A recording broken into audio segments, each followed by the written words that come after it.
Hello everybody, this is Steve Rossetti, co-founder of MoviePix.com and author of the MoviePix.com Guide to Adobe Photoshop Elements. And here in this two-part tutorial, we're going to look at not so much a piece of the technology or how the program works, but a principle of photography and a principle of composition that can make your photos really come to life, really add a lot more vibrancy to your picture. And I want to do this in two parts. In the first part, I'm just going to teach you the principle and show you the principle. You may well have heard of it before, but in the second part, we're going to experiment with it and actually show you how to use the rule of thirds to add more life and energy to your picture. Now, we've got a couple here on the beach, and of course, this could have been just a straight-on picture with them in the center of the photo, but you notice that they're off to one side.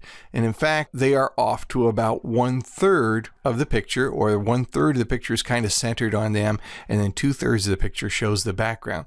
Now, there are a number of ways to turn on the grid in Photoshop Elements so that you can actually see these columns. The easiest way I found is to use the crop tool because it has a built-in rule of thirds grid in it.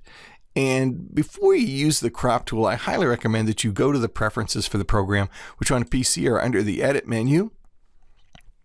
Go to the general page and uncheck this option to enable crop pre-selection. That is activated by default in the program. Drives me crazy because every time you select the crop tool, it's going to automatically take on a life of its own. And recommend crops.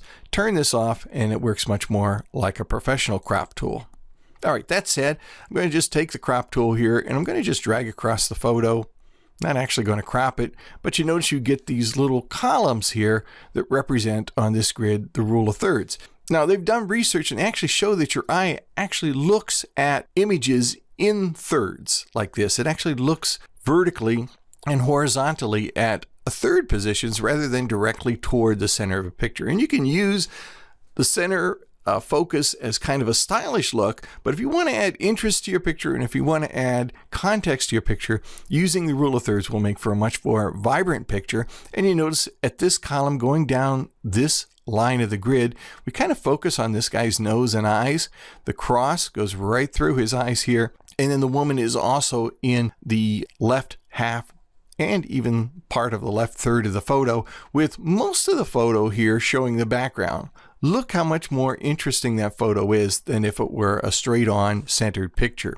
Here's another example. We've got the little boy on the tractor, and notice that he is in 1/3 of the picture. Look at this. These power columns, these power lines go right through him. He is the center of action, even though he's off to one side. And then the background adds context to the picture, where you've got the foreground taking up 1/3 of the picture and the background taking up 2/3. Tremendously powerful technique for making an energetic and lively picture. Another great example. This woman, of course, we could have taken this like a photograph and just really centered her in the picture like this.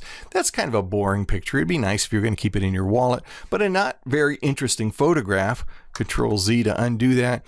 Notice that when she's in 1/3 of the picture and the background scenery takes up 2/3 of the image, we have what should be an unbalanced picture, but instead it's a much richer and more interesting photograph. You see this technique used often in movies where they'll have a main character or an object of focus in the foreground here in 1/3 of the frame, and then the background or the context that he's in will take up 2/3 of the frame. Another beautiful picture here. Look at this woman and her child, and we can see the grid in here where she's the focus and she's actually cropped outside of the picture, right? She's larger than the picture itself, and he's fully included in the picture, but using the rule of thirds to put the focus on her, she becomes the subject in the game they're playing here, and him becomes kind of background, but within the context of the real focus, which is on the 1/3 of the photo. This works, of course, for scenery as well as for people. Look at this beautiful picture of a sunset. But what is it that really brings this to life? Look at this. The ocean is in the lower third. The sky is in the upper third, and look where the sun is in the sky. I have to admit, I kind of touched this up in Photoshop Elements and moved the sun so that it would be right here at this power point in the image. But how cool is that? That really makes for a rich and scenic picture. One more picture we'll look at. A very nice example of composition. And once again, we can look at the grid if we'd like. With these women in 1/3 of the picture and the background taking up 2/3. It's much more interesting picture than if we were just centering on the women here and just getting a snapshot of them, right? So use those rule of thirds. Now in part 2, what I'm going to do is I'm going to take a photo. I'm going to show you how rule of thirds can change the entire meaning of the photo depending on where you position those power columns. That's in part 2 of rule of thirds here with Photoshop Elements.